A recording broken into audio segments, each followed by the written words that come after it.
Hello guys, welcome to special education. नमस्कार दोस्तों, स्वागत करता हूँ आप सबका आपके अपने यूट्यूब चैनल में जिसका नाम है स्पेशल एजुकेशन। सो दोस्तों, लास्ट जो मैंने वीडियो डाली थी उसके कमेंट बॉक्स में काफ़ी बच्चों के कमेंट थे जिसमें बहुत सारे कैंडिडेट्स को कन्फ्यूज़न है कि इस मिनिमम 60% इस मैंडेटरी, क्या आपकी एसबीआई क्लर्क मेंस की जो कट ऑफ जाएगी वो 60 से कम नहीं जाएगी, कम से कम 60 ही जाएगी, ऐसा कुछ बच्चों को डाउट है।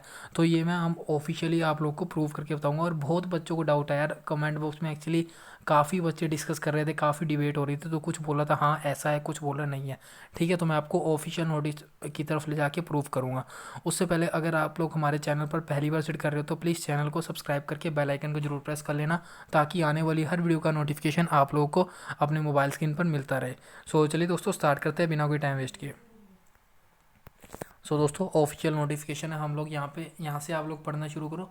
Merit list will be drawn state wise, जो आपकी मेरिट लिस्ट बनेगी स्टेट वाइज आपको पता है कट ऑफ जाएगी। आगे इन्होंने लिखा है state wise, category wise and candidates will be posted in the state for which they are applying. ठीक है, जो भी आपकी मेरिट जाएगी वो आपकी स्टेट के अकॉर्डिंग, आपकी कैटेगरी के अकॉर्डिंग, और कैंडिडेट्स ने जिस हिसाब से भरा उस हिसाब से आपकी कट ऑफ जाएगी। In the event of their selection and will not be entitled for inter state or inner circle transfer. तो ये तो आप लोगों को पता होगा कि जिस स्टेट से आपने एसबीआई में अप्लाई करा है उसमें आपका बाद में ट्रांसफ़र नहीं होगा। एक्चुअली क्लर्क की बेसिस पर तो नहीं होगा, अगर आप पीओ बनते हो तो ट्रांसफ़र हो सकता है। सो बहुत सारे कैंडिडेट्स को यही डाउट है कि क्या आपकी मिनिमम 60% मार्क्स लाने ज़रूरी है, मतलब 60% से कम कट ऑफ नहीं जा सकती, क्या ऐसा है? तो यहाँ पे हम देख लेते हैं। Candidates are required to score a minimum percentage marks on aggregate candidates 5% relaxation available there for minimum qualifying marks. यहाँ से पढ़ना, minimum qualifying marks on aggregate will be decided by the bank. जो भी आपके मिनिमम क्वालिफाइंग मार्क्स है वो bank के द्वारा डिसाइड किए जाएंगे। ऐसा कोई क्राइटेरिया नहीं है कि आपके मिनिमम क्वालिफाइंग मार्क्स 60% है, ये आपका एसबीआई बैंक डिसाइड करेगा कि कितने हैं। ऐसा उन्होंने कोई क्राइटेरिया नहीं दे रखा कि 60% ही है।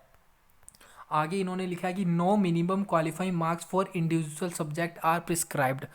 सबको पता है कि आपके सब्जेक्ट वाइज इन्होंने कट ऑफ नहीं दे रखी, कोई भी सब्जेक्ट वाइज आपकी मिनिमम क्वालिफाइंग मार्क्स डिसाइड नहीं किए जाएंगे।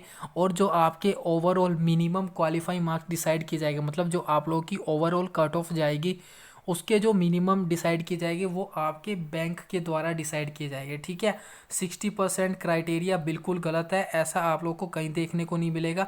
ये सिर्फ किसी ने अफवाह फैला दी तो वही सारे कैंडिडेट्स के मन में डाउट आ गया कि 60% ऐसा है, या पिछले ईयर के कंपैरिजन में जो लोग भी बता रहे हैं ऐसा गलत है। बैंक डिसाइड करेगा और अभी तक ऐसा कोई फिक्स नहीं है कि 60% ही जाएगा। ठीक है, आगे इन्होंने लिखा हुआ है candidates qualified in the test main examination will be place according to the their aggregate marks in descending order in respective states and categories. ठीक है, तो इन्होंने बोला कि कैंडिडेट जितना मेंस एग्जामिनेशन में स्कोर करेगा उसके अकॉर्डिंग उनके मार्क्स डिसाइडिंग ऑर्डर में लगा दी जाएगी। मतलब सबसे पहले जिसके ज़्यादा मार्क्स होंगे, फिर कम मार्क्स, फिर उससे कम, फिर उससे कम, फिर उससे कम, और उसके अकॉर्डिंग उनको स्टेट्स वगैरह जिस स्टेट के अप्लाई किया उसमें उन्होंने बैंक उस हिसाब से वो उनको प्रेफरेंस दे देंगे, जिसके मतलब ज़्यादा मार्क्स है ऊपर उसके अकॉर्डिंग, फिर कम, फिर कम, ये उनका क्राइटेरिया है। और minimum marks only bank decide करेगा, 60% का कोई क्राइटेरिया नहीं है। आई होप अब आप लोगों का डाउट क्लियर हो गया होगा। सो ये इंपॉर्टेंट इन्फॉर्मेशन शेयर करनी थी। वीडियो अच्छी लगे तो जरूर लाइक करना, एंड चैनल पर पहली बार विजिट कर रहे हो तो चैनल को सब्सक्राइब करके बेल आइकन को भी जरूर प्रेस कर लेना।